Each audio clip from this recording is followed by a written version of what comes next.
Fun fact about Israel, there are no Starbucks stores in all of Israel. Can you believe it? How is that? Let's explore. Shalom, my friends. This is Akiva Gersh with Israel in 5, where we give you everything Israel in 5 minutes. Please like and subscribe. And if you have any questions, want to keep the conversation going, please do so below in the comments.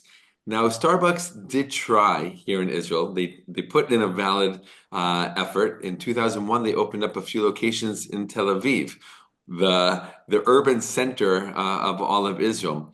And it didn't do well, and they closed just 2 years later in 2003. Now, why is that? Is it because Israelis don't like coffee? No, definitely not. Israelis love coffee. There's lots of coffee happening here in the state of Israel, in the Jewish state, just like there is all over the world. But Israelis do have a specific preference for the kind of coffee that they drink. And that's why Starbucks didn't really take off here. And that's why probably Israel is one of the few countries where Starbucks started, opened up locations, and then shortly closed thereafter. What is it about the Israeli coffee culture that doesn't really jive, so to speak, with the Starbucks coffee culture?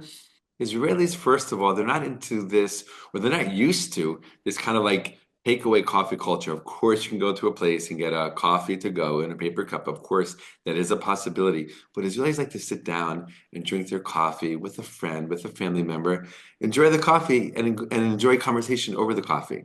It's a different kind of pace here in Israeli culture. And while yes, people are busy and they're working, they have families and kids and all these different things, of course, not that everyone's sitting around just drinking coffee all day.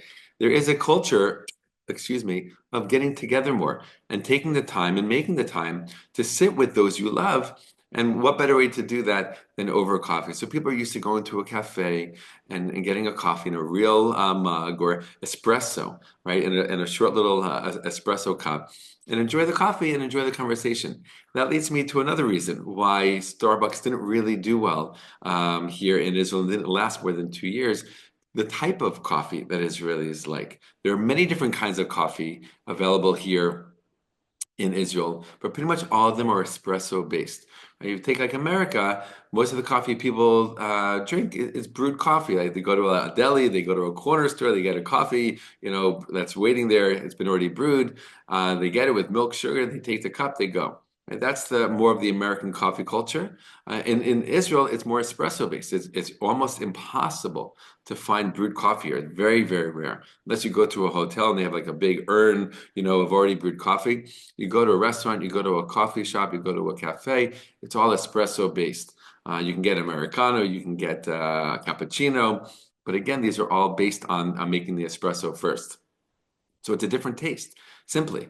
Starbucks has, over the years turned into more kind of like frothy, sugary, floaty kind of coffee drinks, which is fine, not judging. But in Israel, that you don't really see that. It's just a different thing, right? People want a smoothie, they'll get a smoothie. They want like an ice cream sundae, they'll get an ice cream sundae. But when they want a coffee, they want a coffee, right? They don't want it with all the whipped cream and the sugar and all the other extra added items that you would often see at Starbucks. Again, not judging Starbucks, just helping you to understand a little bit more of the coffee culture here in Israel. And since we're already talking about coffee, how can we not talk about donuts at the same time? It's interesting also. You don't see donut stores here. Very, very rare. I mean, super rare. Dunkin' Donuts, things like that, you just don't see here. In fact, really the only time you ever see donuts easily available and easy to find here in Israel is in the weeks leading up to Chanukah.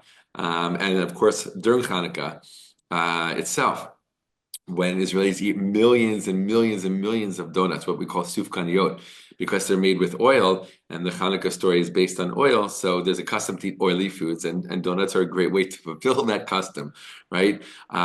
So there are lots of donuts, again, in those weeks leading up to Chanukah. Chanukah itself, it's a big bonanza of donuts, and seriously, the day after Hanukkah, they're done, they're gone. You'd have to search and search. Take a lot of time to find a store that's still selling donuts. It's very, very interesting. So we got a little bit of coffee, got a little bit of donuts, right? But to wrap it up, to sum it up, Israelis love their coffee. They like to enjoy it. They like their certain taste, espresso based, either straight up espresso or some kind of configuration of, and they like to sit down and enjoy their coffee with a friend, with a family member. It's a different coffee culture here, and that's why Starbucks didn't really succeed here. All the best, my friends, and be well.